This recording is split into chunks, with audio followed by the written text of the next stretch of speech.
Olá pessoal, tudo bem? Então aqui estão vendo o Sutta Goswami escrevendo as glórias do Śrīmad Bhagavatam, né?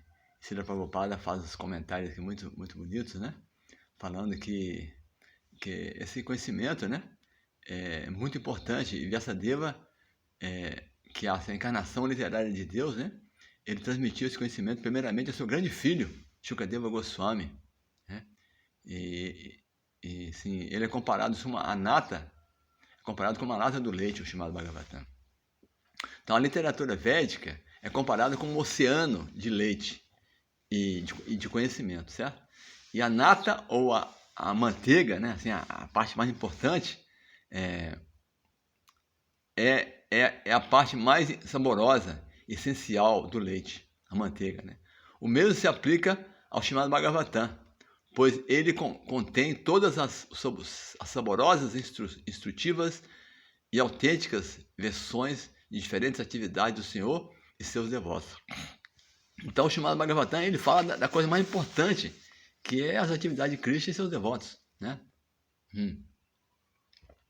Não há benefício, entretanto, em aceitar a mensagem do Bhagavatam de descrentes. Porque tem pessoas que estudam o Bhagavatam só por erudição, não são devotos, então não tem benefício, né? Ateístas, não há benefício de aceitar o Bhagavatam de descrentes, ateístas e recitadores profissionais. Na Índia tem esses recitadores profissionais que ficam falando os mantras, mas eles não têm nenhuma atração por aquilo, eles não têm nenhuma devoção por aquilo, né?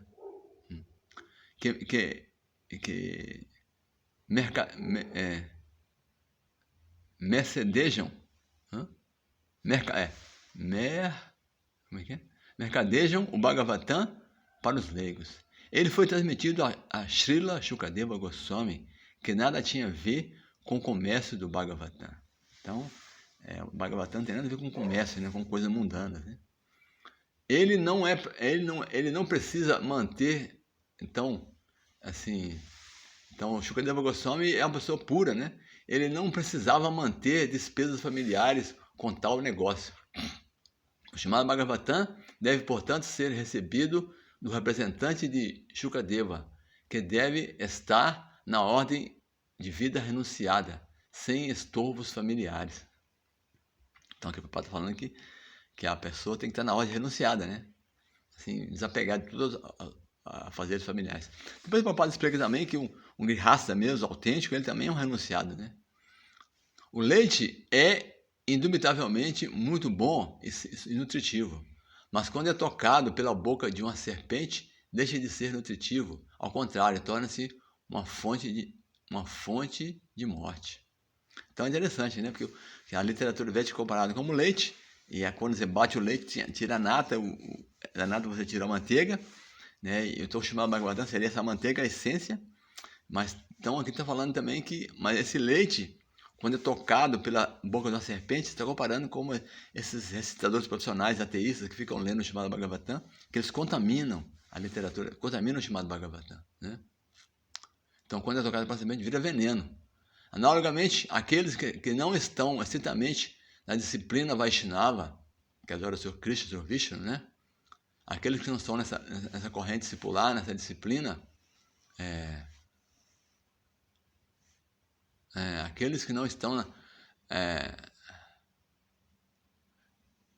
não devem mercadejar este Bhagavatam e tornar-se a causa da morte espiritual para tantos ouvintes. Quando a pessoa não é devota, ela é como uma serpente que vai contaminar e vai piorar a vida espiritual das pessoas, né? Na Bhagavad Gita, o Senhor diz que o propósito de todos os Vedas é conhecê-lo, o Senhor Krishna. E o Śrīmad Bhagavatam é o próprio Senhor Sri Krishna, sob a forma de conhecimento registrado.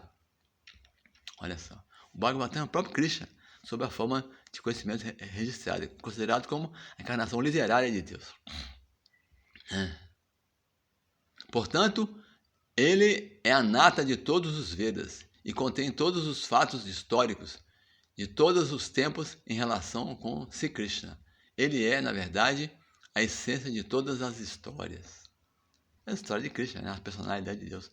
Não tem nada mais importante no mundo do que a vinda de Krishna, né? Nada mais importante aconteceu do que a vinda de Krishna, pessoalmente, aqui no planeta, né?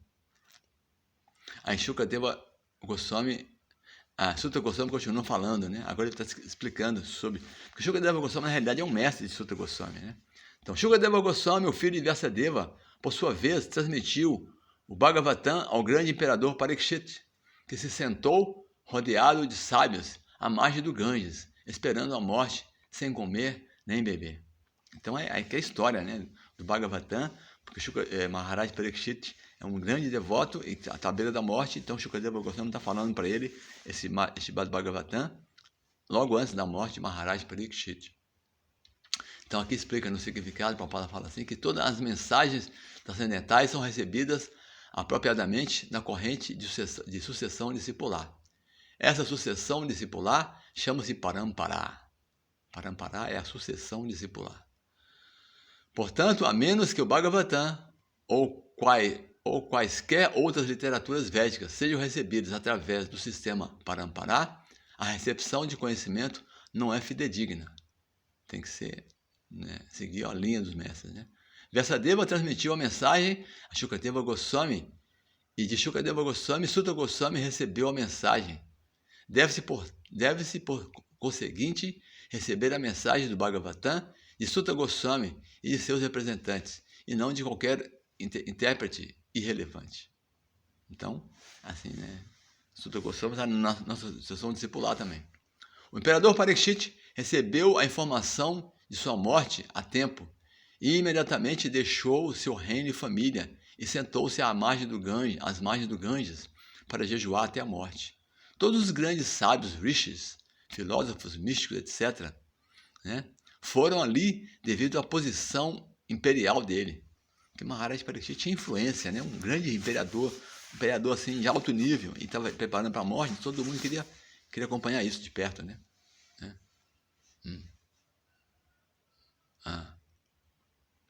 Eles deram muitas sugestões sobre seu dever imediato, e por fim foi determinado que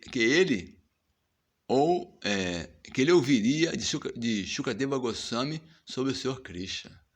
Então a conclusão é que ele tinha que ouvir sobre Krishna de Shukadeva Goswami. Assim, o Srimad Bhagavatam foi-lhe falado.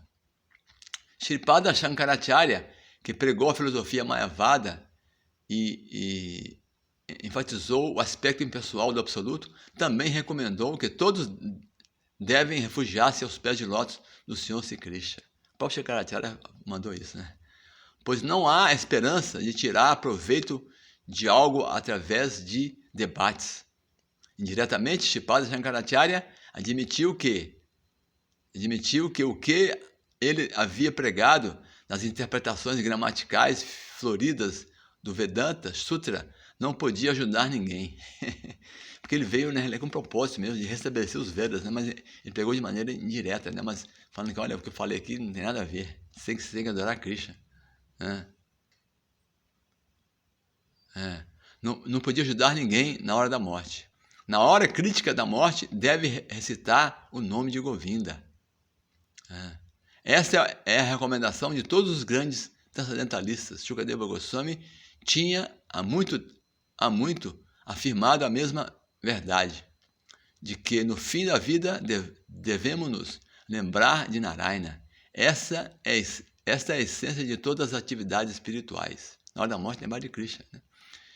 Em conformidade com essa verdade eterna, o Srimad Bhagavatam foi ouvido pelo imperador Parikshit e foi recitado pelo competente Shukadeva Goswami. E tanto o orador quanto o receptor da mensagem do Bhagavatam foram devidamente liberados pelo mesmo meio, né? Tanto por falar, recitar, quanto por ouvir, o benefício é o mesmo, porque o Srimad Bhagavatam é absoluto. Você está ouvindo, você está falando, você está lembrando, né? Você está em contato com Krishna. O Srimad Bhagavatam é a encarnação literária de Krishna. Tá? Vamos continuar no próximo vídeo, tá bom?